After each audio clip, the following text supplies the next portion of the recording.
بسم اللہ الرحمن الرحیم۔ السلام علیکم۔ آئیں شروع کرتے ہیں یہ عشق ناول کا پارٹ نمبر 15۔ پاگل ہوں میں، اس لیے کچھ سمجھ نہیں آتا، لیکن اگر تم نارمل انسان ہو تو میری بازو چھوڑو، مجھے تکلیف ہو رہی ہے، دانی حلق کے بل چلائی۔ آہل خود کو نارمل کرتا 2 قدم دور ہو گیا۔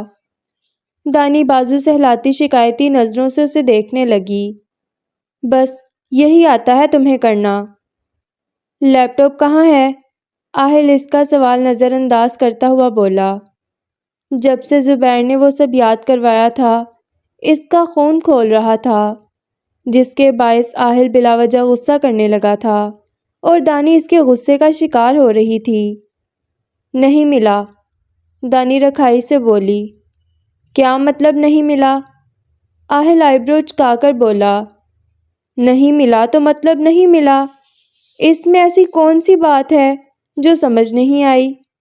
دانی تیز تیز بول رہی تھی، آنکھوں میں نمی تیر رہی تھی۔ تمہیں ملا نہیں یا جان بوجھ کر نہیں لائیں؟ بتاؤ مجھے۔ آہل اس کا رخ اپنی جانب موڑتا ہوا بولا۔ ایک بار بتا دیا ہے میں نے، بار بار وضاحت دینے کی روادار نہیں ہوں میں، سمجھے؟ دانی اس کی آنکھوں میں آنکھیں ڈالتی ہوئی بولی۔ دانی کے بدلتے تیور دیکھ کر آہل خاموش ہو گیا۔ کیا ہوا ہے تمہیں؟ اب کے آہل نرمی سے بولا۔ کچھ نہیں ہوا، مجھے چھوڑو۔ دانی اپنا ہاتھ چھڑواتی ہوئی بولی۔ آہل اسے بیڈ کے پاس لے آیا اور اپنے سامنے بٹھا لیا۔ دانین حیات، تم سے زیادہ آہل حیات تمہیں جانتا ہے۔ اب بتاؤ کیا ہوا ہے؟ جنگلی بلی کیوں بنی ہوئی ہو؟ مجھے تم سے بات نہیں کرنی، دانی چہرہ جھکا کر بولی۔ آنکھیں کسی بھی لمحے برسنے کو تیار تھیں۔ لیکن مجھے تو تم سے ہی کرنی ہے۔ اچھا یہ بتاؤ، 5 مہینے پورے ہونے والے ہیں، آگے کے بارے میں کیا سوچا ہے؟ آہل اس کا چہرہ اوپر کرتا ہوا بولا۔ وہ جلد یا بدیر اس متعلق تم سے بات کرے گا۔ دانی کے کان میں زبیر کی آواز گونجنے لگی۔ تم کیوں اس بارے میں بات کر رہے ہو؟ کیونکہ بات کرنا ضروری ہے۔ میں ضروری نہیں سمجھتی۔ دانی، ہمیں اس بارے میں بھی اور اپنے مستقبل کے بارے میں بھی بات کرنی پڑے گی۔ ایسے کب تک چلتا رہے گا؟ آہل نرمی سے سمجھانے لگا۔ جب تک میرا دل کرے گا۔ کیا مطلب؟ آہل پیشانی پر بل ڈالتا ہوا بولا۔ جب تک میرا دل کرے گا میں تمہارے ساتھ رہوں گی اور اس بارے میں ہم کوئی بات نہیں کریں گے۔ جب تک میرا دل کرے گا میں اسے اپنے پاس رکھوں گا اور اس پر مزید کوئی بحث نہیں ہوگی۔ کتنی مماثلت تھی الفاظ میں۔ آہل نفی میں سر ہلاتا دانی کو دیکھنے لگا۔ لمحہ بھر کو اسے لگا وہ وقت میں پیچھے چلا گیا ہے۔ دانی میری نظروں سے دور ہو جاؤ، آہل ضبط کرتا ہوا بولا۔ دانی پھٹی پھٹی نظروں سے اسے دیکھنے لگی۔ یہ کیا بات ہوئی؟ I said get out۔ آہل ماضی میں گم ہوتا جا رہا تھا۔ تم انتہائی مطلب پرست اور گھٹیا انسان ہو آہل حیات۔ تمہیں صرف اپنی ذات سے مطلب ہے، باقی ساری دنیا جائے بھاڑ میں۔ تم صرف اپنے مفاد کو، اپنے نفع نقصان کو سوچتے ہو۔ دوسرے کیا سوچتے ہیں، وہ کیا چاہتے ہیں، تمہیں کوئی فرق نہیں پڑتا۔ دانی روتی ہوئی اس کا گریبان پکڑے بول رہی تھی۔ آہل نے سختی سے آنکھیں بند کر رکھی تھیں۔ دانی آؤٹ، میں اکیلا رہنا چاہتا ہوں کچھ وقت۔ تمہیں میری بات کیوں سمجھ نہیں آتی؟ یکدم آہل پھٹ پڑا۔ دانی اس کا گریبان چھوڑتی باہر بھاگ گئی۔ رفیق، یہ جگہ تو خالی ہے۔ پولیس اہلکار آس پاس دیکھ رہے تھے۔ سر، مجھے یہاں کی ہی لوکیشن ملی تھی اور اس جگہ کو دیکھیں، مجھے لگتا ہے وہ فرار ہو گئے۔ رفیق ٹوٹی پھوٹی چیزوں اور رسیوں کو دیکھتا ہوا بولا۔ ساری جگہ کی اچھے سے چھان بین کرو، آفیسر اونچی آواز میں بولا، اور سب ٹارچ آن کیے چل دیے۔ شٹ، رفیق افسوس سے دیوار پر ہاتھ مارتا ہوا بولا۔ اگر وہ فرار بھی ہوئے ہوں گے تو کچھ وقت قبل۔ رفیق کے دماغ میں جھماکا ہوا۔ یقیناً عقبی دروازہ بھی ہوگا۔ رفیق سوچتا ہوا اندر کی جانب چل دیا۔ گھوم پھر کر عقب میں آیا تو ایک دروازہ کھلا تھا۔ مجھے معلوم تھا وہ ابھی فرار ہوئے ہوں گے۔ رفیق اپنی گن نکالتا باہر نکل گیا۔ یہاں آبادی زیادہ نہیں تھی، ویران سا علاقہ تھا۔ دور اسے ایک گاڑی کھڑی دکھائی دی۔ رفیق محتاط انداز میں آگے بڑھنے لگا۔ تم انہیں لے جاؤ، جو باقی سامان ہے وہ میں لے آتا ہوں بائک پر۔ اگر سر کو معلوم ہو گیا تو 1 منٹ میں کام تمام کریں گے۔ رفیق قریب پہنچا تو آواز سنائی دینے لگی۔ رفیق نے آگے ہو کر دیکھا تو گاڑی میں لڑکیاں تھیں، لیکن اس کے آگے جانے سے پہلے ہی وہ گاڑی والا نکل گیا۔ رفیق پھونک پھونک کر قدم اٹھاتا آگے بڑھ رہا تھا۔ جوں ہی وہ اس کے عقب میں پہنچا، رفیق نے اس کے سر پر گن ماری اور وہ سر پر ہاتھ رکھے چہرہ موڑ کر رفیق کو دیکھنے لگا۔ خون نہیں نکلا تھا کیونکہ گولی نہیں چلائی تھی۔ رفیق نے اسے اپنے ٹھکانے پر پہنچا دیا کیونکہ آہل خود ڈیل کرنا چاہتا تھا اور خود واپس اسی گھر میں آ گیا۔ گھر کی حالت دیکھ کر اور ان اشیاء کو دیکھ کر یہی معلوم ہوتا ہے کہ یہاں لڑکیوں کو رکھا گیا تھا، لیکن شاید انہیں معلوم ہو گیا تبھی ہم سے پہلے نکل گئے۔ آفیسر رفیق سے ڈسکس کرنے لگا۔ جی سر، مجھے بھی یہی شبہ ہے، کسی نے انہیں آگاہ کر دیا۔ رفیق افسوس سے بولا، لیکن میں شکر گزار ہوں آپ آج کے روز آئے، باقی یہ سب تو چلتا ہی رہتا ہے۔ کوئی بات نہیں، یہ تو ہمارا فرض ہے، لیکن زیادہ خوشی تب ہوتی اگر وہ پکڑے جاتے۔ پکڑے بھی جائیں گے، اب وہ نیا ٹھکانہ ڈھونڈیں گے، کام مشکل ہو جائے گا۔ ٹھیک کہہ رہے ہو، یہاں پر نظر رکھواؤں گا میں تاکہ کوئی آئے تو معلوم ہو سکے۔ رفیق مصافحہ کرتا نکل گیا۔ آہل، ڈیڈ ٹھیک کہتے تھے، تم صرف اپنے مطلب کے لیے میرے ساتھ ہو اور میں تمہاری وجہ سے ڈیڈ کو انکار کر رہی تھی۔ کتنی بے وقوف ہوں میں نے تمہیں لیپ ٹاپ نہیں دیا تو تم نے مجھے کچھ نہیں بتایا۔ اگر مجھے اپنی بیوی مانتے تو پہلے ہی سب کچھ بتا دیتے۔ پتہ نہیں کیا کیا کرتے رہتے ہو، تم جیسا انسان اعتبار کے قابل ہی نہیں ہے۔ میں نہ جانے کیوں تم پر بھروسہ کرنے لگی تھی۔ تم نے تب بھی مجھے دھوکہ دیا تھا جب تمہیں ریفائنری چاہیے تھی، اور اب بھی تم صرف میرا استعمال کر رہے ہو، اور اب جب مجھ سے کوئی غرض ممکن نہیں تو تمہیں مستقبل یاد آ گیا۔ مطلب اب مجھے اٹھا کر پھینکنا چاہتے ہو۔ کتنے خود غرض ہو تم۔ آہل، میں تمہیں کیا سمجھتی رہی اور تم کیا نکلے۔ کر لی آج دانین حیات نے یہ مسٹری بھی سولو۔ آہل حیات ایک مطلب پرست اور خود غرض انسان ہے، بس اور کچھ بھی نہیں۔ دانی کا چہرہ آنسوؤں سے تر ہو چکا تھا، تکلیف چہرے سے عیاں تھی۔ رفیق، میں نے تمہیں بھیجا تھا ساتھ میں اسی لیے، لیکن پھر بھی وہ فرار ہو گئے۔ آہل افسوس سے بولا، سر سب کو تو نہیں پکڑ سکا، لیکن ایک لڑکا ہاتھ لگا ہے، اس سے اگلوا سکتے ہیں۔ البتہ شک تو میرا زبیر پر ہی ہے، لیکن پھر بھی تصدیق کرنا زیادہ مناسب ہے۔ ٹھیک ہے، تم اسے سنبھال کر رکھو، اس کی خاطر تواضع کے لیے میں خود آؤں گا۔ جی سر، میں نے اسے ٹھکانے پر پہنچا دیا ہے، آپ ہی کا انتظار ہے۔ آہل نے بنا کچھ کہے فون بند کر دیا۔ آہل بالوں میں ہاتھ پھیرتا چلنے لگا۔ یہ زبیر نہ جانے کون سی پٹیاں دانی کو پڑھا دیتا ہے جو وہ اس طرح ری ایکٹ کرنے لگتی ہے۔ پہلے کم ٹینشن ہے جو وہ مزید بھیج دیتا ہے۔ زبیر کے منہ سے سن کر تو اب میں جلد از جلد اسے سزا دینا چاہتا ہوں۔ تم آزاد گھوم رہے ہو اور میرا خون جل رہا ہے۔ آہل مٹھیاں بھیج کر بولا، دانی، اف، کیا کروں میں تمہارا۔ دانی کا خیال آنے پر اس کے اعصاب ڈھیلے پڑے۔ فی الحال تمہیں نہ چھیڑنا ہی بہتر ہے، بعد میں آ کر بات کروں گا۔ آہل کوٹ بدلتا ہوا بولا۔ ہیلو ڈیڈ، دانی کی آہستہ سے آواز ابھری۔ کیا ہوا دانین؟ زبیر فکر مندی سے بولے۔ ڈیڈ میں آپ کی ہیلپ کرنے کے لیے تیار ہوں۔ دانین اگر تم آہل کے ساتھ خوش۔ ڈیڈ اب واپس دیکھنے کا وقت نہیں رہا۔ آپ کب تک اس طرح سروائیو کریں گے؟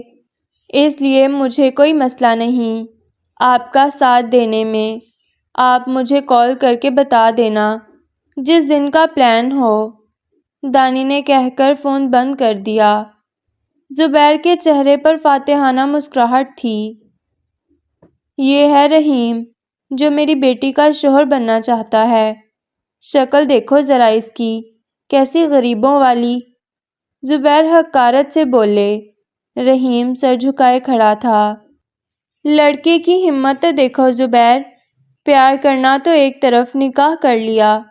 یہ سب لالچی ہوتے ہیں، تبھی لڑکیوں کو پیار کا جھانسا دیتے ہیں تاکہ ہماری دنیا میں آ سکیں۔ رحیم ویٹر سے ٹرے لو اور یہاں سب کو سرو کرو۔ زبیر تحکم سے بولے۔ رحیم آنسو پیتا چل دیا۔ رحیم ٹرے لے کر آیا اور سب کو سرو کرنے لگا۔ سب ہنس رہے تھے اسے دیکھ کر۔ تم تھک گئے ہوگے نا؟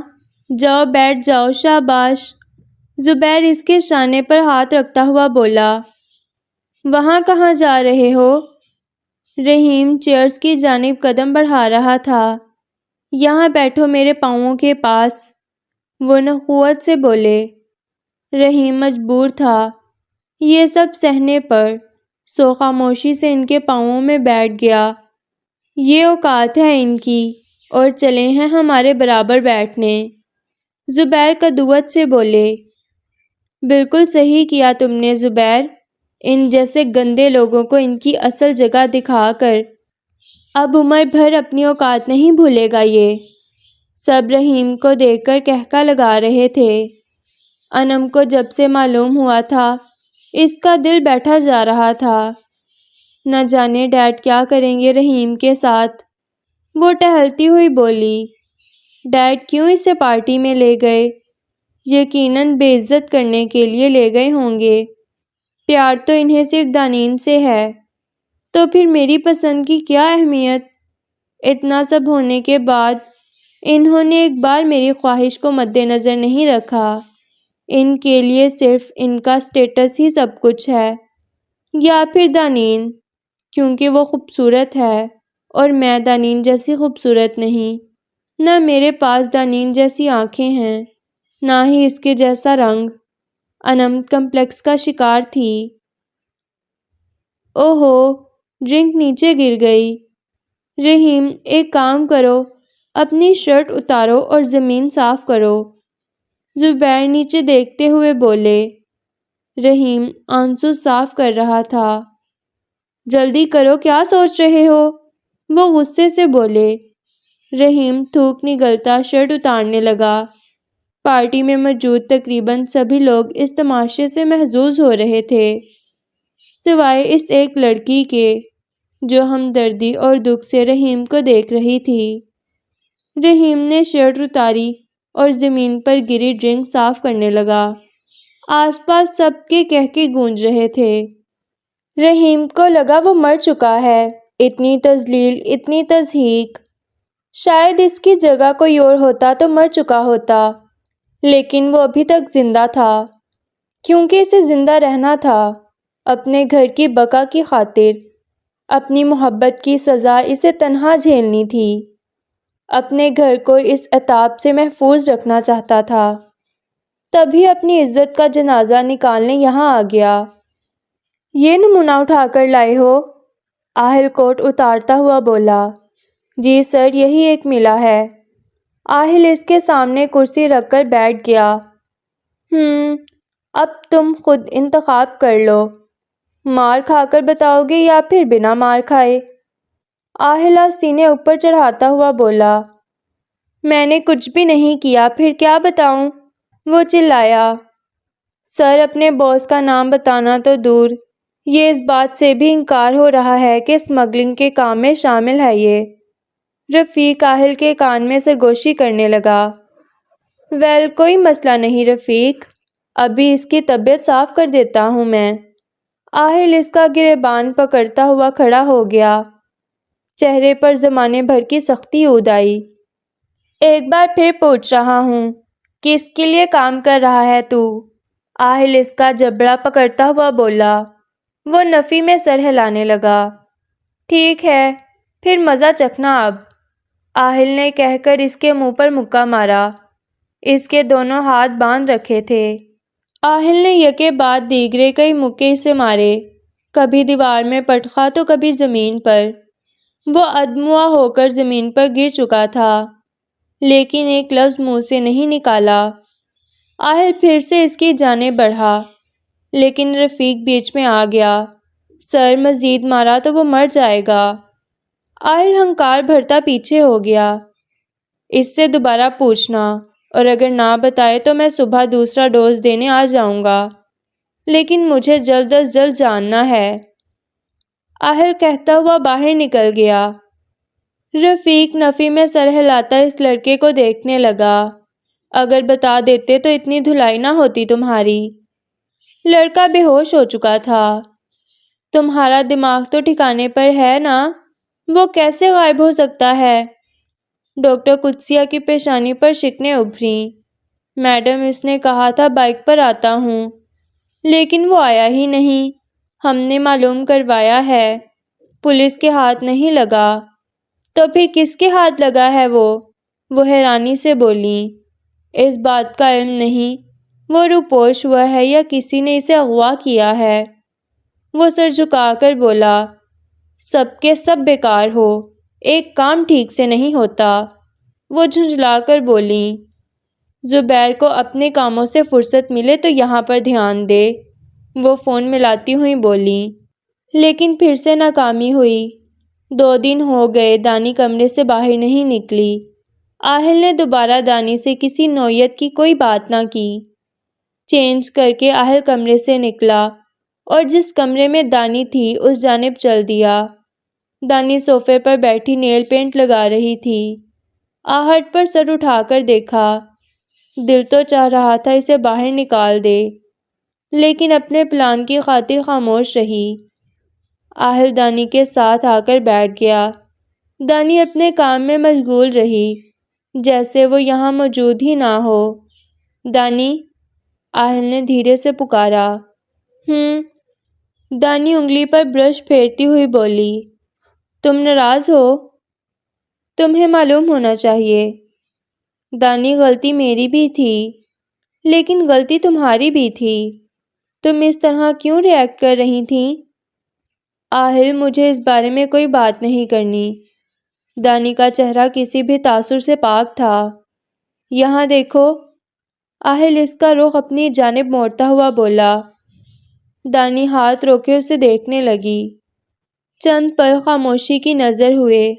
آؤ اپنے کمرے میں چلیں۔ آہل اس کی بازو پکڑتا کھڑا ہو گیا۔ دانی، صرف ایک ہی رات کی بات ہے۔ دانی آہل کو دیکھتی ہوئی سوچنے لگی۔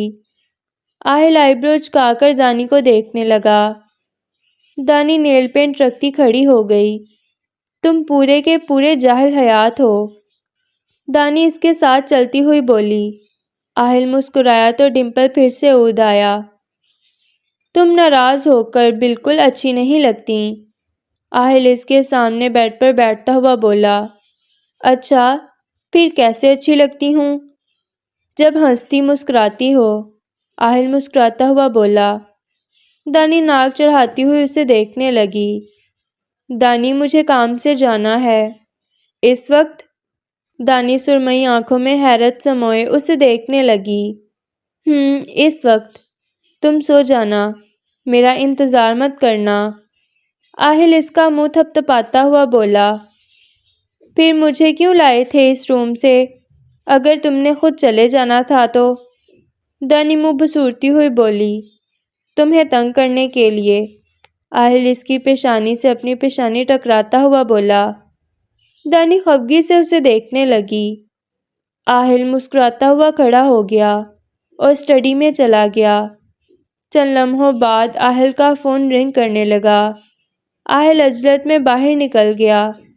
نہ دانی کو بائے بولا، نہ ہی اسٹڈی لاک کی۔ دانی سانس خارج کرتی بیڈ سے نیچے اتر گئی۔ سر میں باہر گیا تھا اور جب واپس آیا تو یہ اس حال میں ملا۔ رفیق زمین پر گری اس لڑکے کی لاش کو دیکھتا ہوا بولا، شٹ، زبیر کا نام تو لے لیا تھا، اگر عدالت میں بھی چلا جاتا۔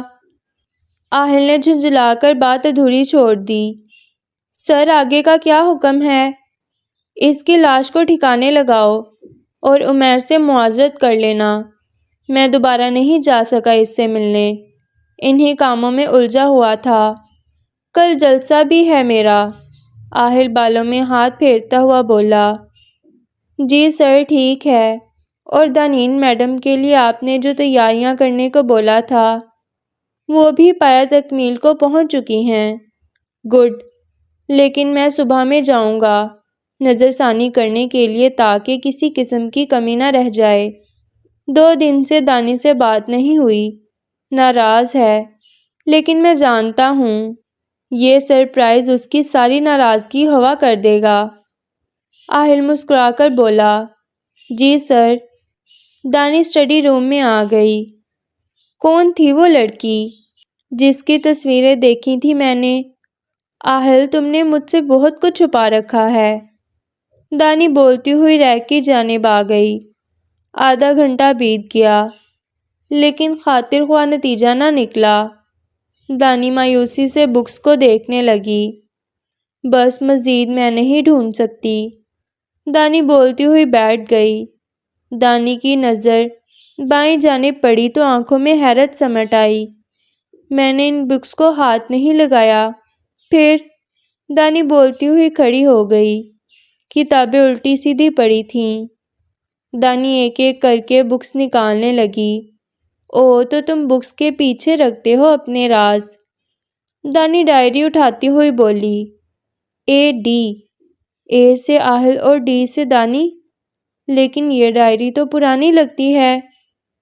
پھر میرا نام نہیں ہو سکتا، D سے کسی اور کا نام ہوگا، کہیں اس تصویر والی لڑکی کا نام تو نہیں؟ دانی کے دماغ میں جھماکا ہوا۔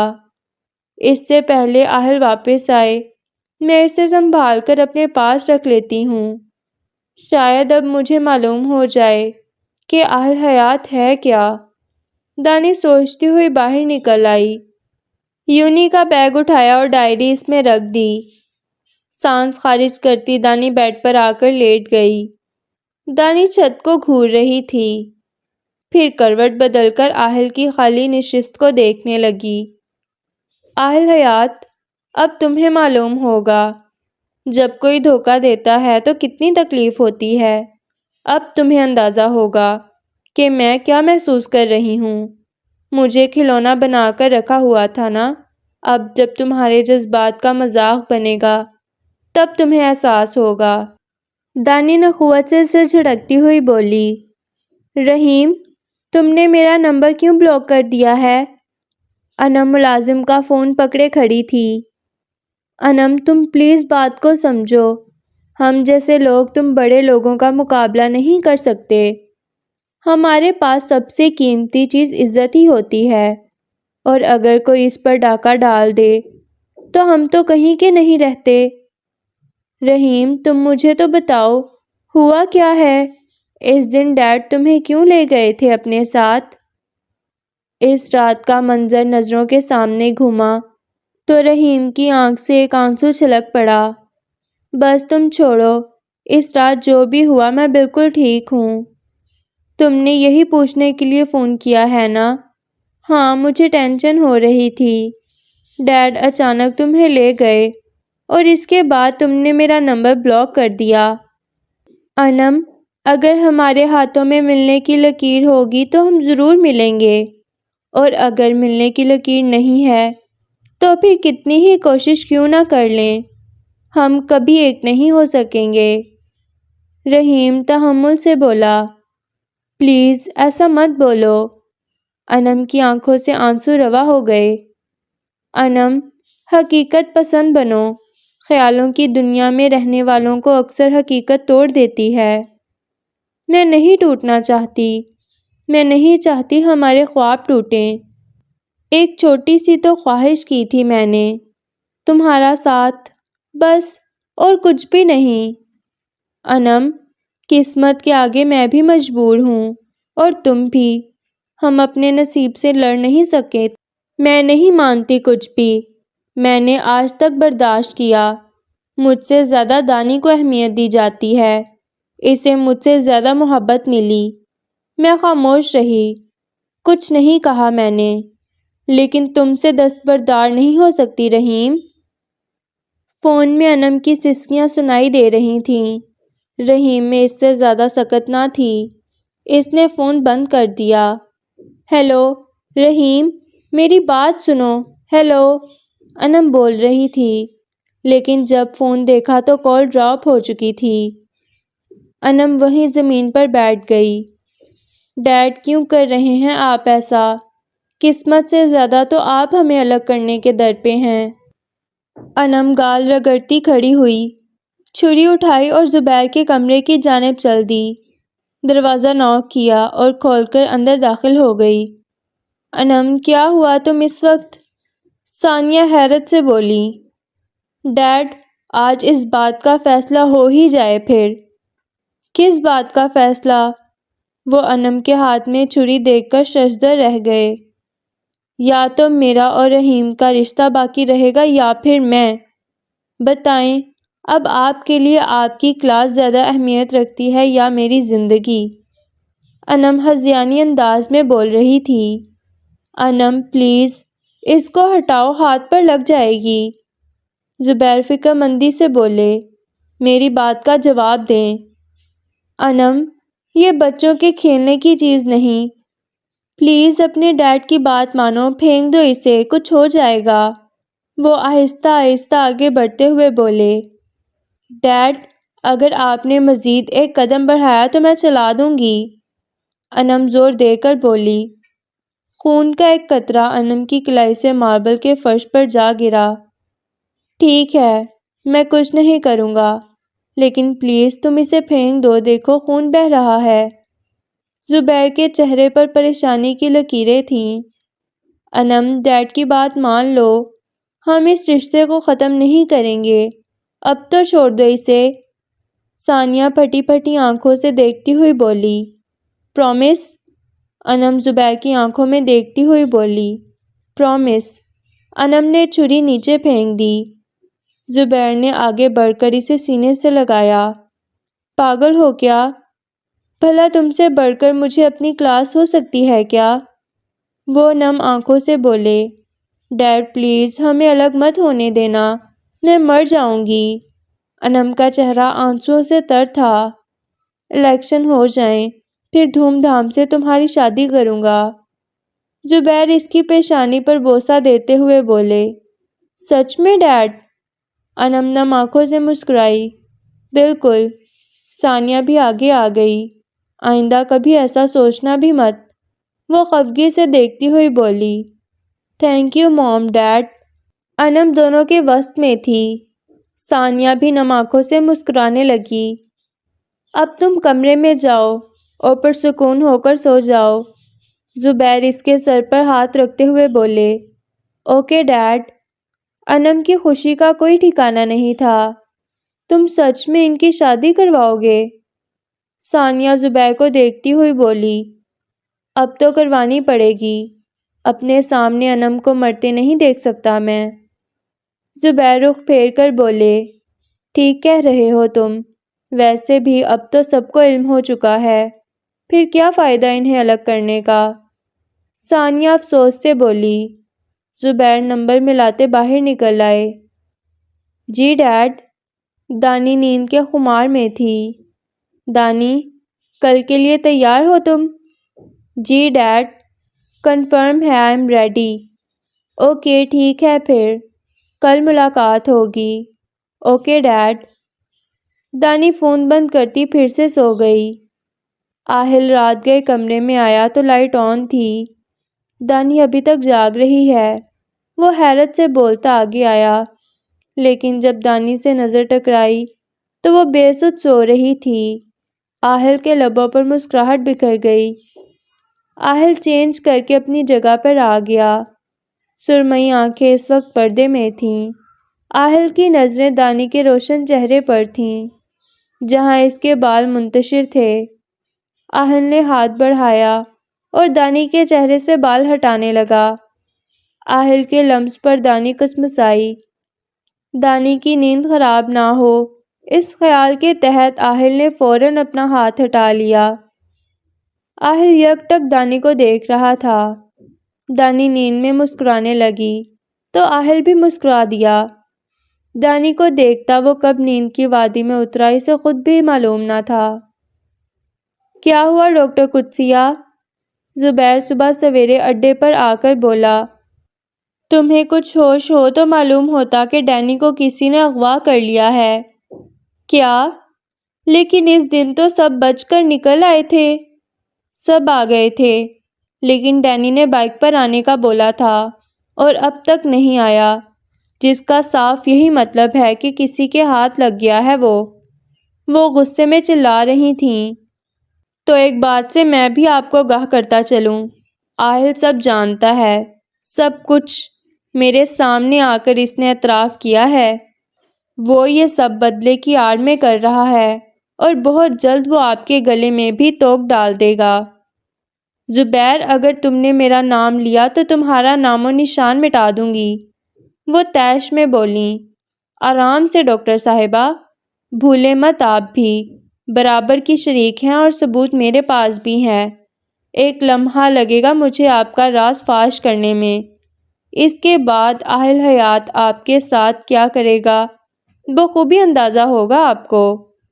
زبیر تیکھے تیور لیے بولے۔ ڈاکٹر قدسیہ لب بھینچے سے دیکھنے لگیں۔ ہمیں لڑنے کی بجائے مصلحت سے کام لینا چاہیے۔ وہ مفاہمت پر اتر آئیں۔ بالکل، میں بھی یہی چاہتا ہوں۔ زبیر ان کے سامنے کرسی پر بیٹھتا ہوا بولا۔ زبیر، تم آہل کو اس بات کا علم نہیں ہونے دو گے کہ میں بھی تمہارے ساتھ شامل تھی؟ ہاں، لیکن تب تک جب تک آپ میرے ساتھ تعلقات درست رکھیں گی۔ یہ جو مجھ پر غصہ نکال رہی ہیں نا، میں آپ کا ملازم نہیں ہوں۔ زبیر غرایا۔ اچھا ٹھیک ہے۔ وہ سب غصے میں نکل گیا۔ اب دھیان رکھوں گی۔ دھیان رکھیں گی تو بہتر ہوگا۔ زبیر کھڑا ہوتا ہوا بولا۔ کہاں؟ کچھ کام ہے اور میرا مشورہ مانیں تو کچھ عرصہ یہیں پر رہیں۔ پولیس ہماری طاق میں ہوگی کہ ہم جگہ تبدیل کریں اور وہ ہم پر ہاتھ ڈالیں۔ ہاں، تم ٹھیک کہہ رہے ہو۔ اور ایک کام کرنا ہے زبیر۔ کیا کام؟ میرے کلینک پر ایک لڑکی آتی ہے، آگے پیچھے کوئی نہیں، صرف ایک ماموں ہے، اس کو اٹھوانا ہے، خوبصورت بھی ہے، اچھے دام ملیں گے اس کے۔